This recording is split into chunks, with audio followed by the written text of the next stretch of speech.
Sounds and scenes from, yes, an insurrection in America. Let that sink in. Just 1 year ago. It may be peaceful on Capitol Hill today, but the question has to be asked, have things really changed? Some seem surprised that a mostly white mob stormed the Capitol as the Senate was confirming the election of Joe Biden. But some say it was all predictable. I sat down with Jonathan Greenblatt. He is the CEO of the Anti-Defamation League, and he's the author of the book, It Could Happen Here, Why America is Tipping from Hate to the Unthinkable and How We Can Stop It. Joining us now is Jonathan Greenblatt. He is the CEO of the Anti-Defamation League, and even more importantly, he is the author of It Could Happen Here, Why America is Tipping from Hate to the Unthinkable and How We Can Stop It. And Mr. Greenblatt, thanks for being with us. Basic question, you saw this coming. Why? Well, I think in many ways what we saw happen on January the 6th, 2021 was the culmination, an explosion of violence that had been building over time. Look, you can draw a through line, go all the way back to Charleston and the attack on the black church, to what happened in Charlottesville, right, to what happened in Pittsburgh, the attack on the synagogue, to the attack in El Paso against Latinos, to what happened on Capitol Hill. And the reality is we had people in positions of political power, like the President of the United States, who saw only fine people in Charlottesville and called on the Proud Boys to stand back and stand by rather than condemning them. He helped to create the conditions in which violence has simply been validated. It's now become part of the political process in ways we hadn't seen in, I don't know if ever, in their country's history. Mr. Greenblatt, I know I'm preaching to the choir, but is it time now to take the covers off of history and call this what it is, as frightening as it may have been to be in Germany before the rise of Hitler? Nobody ever wants to make those comparisons because it was such a tragic time in history, but there are 389 million firearms in circulation in the United States, and this country is a powder keg in the same way that Germany was before the rise of the brown shirts in Nazi Germany. Yes, Del, I really appreciate the sensitivity with which you asked the question. It's absolutely true that the Third Reich in Nazi Germany was sort of one of the lowest points in human history. And it is difficult to draw comparisons between America and the final solution, and unfair to do so, okay? And yet, it starts with words, as the Holocaust Museum has pointed out. And the reality is, it's very frightening when you saw our Reichstag moment, where you had people wearing Camp Auschwitz sweatshirts, attacking the Capitol building, assaulting police officers, and rampaging through the building looking for elected officials to catch, kidnap, and kill. I mean, this is not normal by any stretch. And as the grandson of a Holocaust survivor, I mean, my grandfather and his family, Germany was the only country they ever knew. Little did they think that it would turn on them, regard him as an enemy of the state, destroy everything that he loved, and slaughter almost his entire family and friends. And Del, I'm the husband of a political refugee from Iran, a Jewish family who traced their lineage to the country thousands of years. And yet after the Islamic Revolution in 1979, they were regarded as enemies of the state. The government, nearly everything that they loved, and they fled for their lives to America. And so my own family history tells me that just because we live here with such privilege and so many freedoms, considering, like you said, the abundance of weapons, the degree of polarization, the level of toxicity, things can explode in an instant. And if we want to avert the unthinkable, we've got to roll up our sleeves and fight this. We really do. Jonathan, as you know, I spent 2 decades covering the KKK, and I used to always tell people when I would do public speaking, don't fear the person in the sheet and hood. Fear the person that is printing the posters. Fear the person that is funding the rallies and keeping the flame alive. And now basically what we saw on Capitol Hill was that spark turn into a 5-alarm fire. How do we put that genie back in the bottle? How do we put that hate back in the bottle?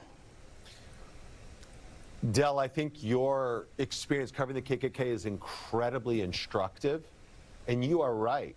I mean, it's the people printing the flyers. The unfortunate thing is today, they're not printing flyers, although they actually are still doing that, but they're posting conspiracies on Facebook. Where unlike, the Black News Channel or other traditional media outlets, Facebook has no editorial processes, no standards and practices. There are no filters on Facebook. In fact, their algorithms are engineered to divide and inflame, and they're very effective at that. I make this point because, putting the genie back in the bottle, there's no silver bullet. This is an all hands on deck moment. We need a whole of society strategy to get this right, because the people promoting anti-Black racism, promoting anti-Jewish hatred, promoting anti-Asian bias, they are our enemies, and these values of intolerance and prejudice, they're not American values. And while our country has many flaws, has a long way to go to truly create a more perfect union, I think we need to engage. We need to get on the field to restore those values like decency and compassion and humanity, which have guided us for so long. The crowds on the National Mall for the inauguration of Barack Obama dwarf those of Donald Trump. There are more good people in this country than there are bad people. But how do we energize the good people? What is the call to action for them, and what do they need to do in order to make sure that what happened on January 6th never happens again? Well, Del, I'm glad you asked. When I had the privilege of working in the West Wing for President Obama, I learned so much from him. And indeed, it was a really special moment in this country's history. And the reason why I am hopeful today is because there are, as you pointed out, far more good people. Most Americans are impelled by a kind of decency, even if some of their perspectives have been distorted by disinformation in recent years. So what do we do about this? Well, that's why I wrote the book. I mean, I try to share ADL's decades of strategies and tactics in confronting prejudice. That's why I wrote it. And so I'll give you some tips about what I think people can do. Number one, we have to call out hate when it happens, even when it originates from our own team, if you will, and recognize that me, as a white Jewish man, anti-Black racism is my problem too. Just like I think anti-Jewish racism might be your problem if you're a Christian person. All of us are in this together, and whether the hate happens at the water cooler at work, or in the classroom, or on the college campus, or, even at the family dinner table, we've all got to interrupt intolerance before it takes root. Secondly, Del, I really believe we need to cancel culture entirely. We literally need to lose the litmus test. Look, my Jewish faith teaches me that everyone can be redeemed. We're all fallible, right? We all err. And I think we need not to excommunicate people when they trespass, but call them in and give them an opportunity to amend and to fix the harm that they've done and have a restorative approach.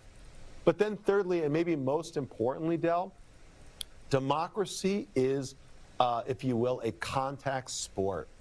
We can't think that we'll be able to preserve our society if we just watch it as if we were sitting in the cheap seats in the bleachers. We've got to get on the field, Del, and that means volunteering, that means voting, that means engaging and showing up at a school board meeting, not to scream, anti-vaxxer nonsense, but to show up in an earnest way and try to reinfuse our democracy at all levels with energy and with creativity and a compassion for our fellow man. Final question. You talked about your personal experience, your family. Merrick Garland did as well. Are you convinced he is the right man for the times? Well, I think the Attorney General, really, his personal history has given him a unique kind of insight into what can happen, again, even in environments that we thought where it might have been unthinkable. And I think we need that kind of insight and urgency at all levels of government. Keep in mind, right, Merrick Garland can't do this alone. The federal government can't do this itself. We need business, we need churches, we need Rotary clubs, we need schools and universities, we need ordinary citizens, all of us, to show up. And, you know, I'll if I might end with a quote, Del, you know, my old boss, President Obama, he used to like to say that the moral arc of the universe bends toward justice. I kind of agree with that and kind of don't. I believe there's a moral arc of the universe, but I don't think it bends toward justice on its own. I think we got to reach up and grab it and bend it toward justice ourselves. And so that's what I'm committed to. That's the work that ADL does every day. And I think all of us have the capacity, every one of us as individuals, to make a better world if we roll up our sleeves and, you know, get in the game. Jonathan Greenblatt is the CEO of the Anti-Defamation League and also the author of the book It Could Happen Here, Why America is Tipping from Hate to the Unthinkable and How We Can Stop It. Jonathan, as always, Godspeed.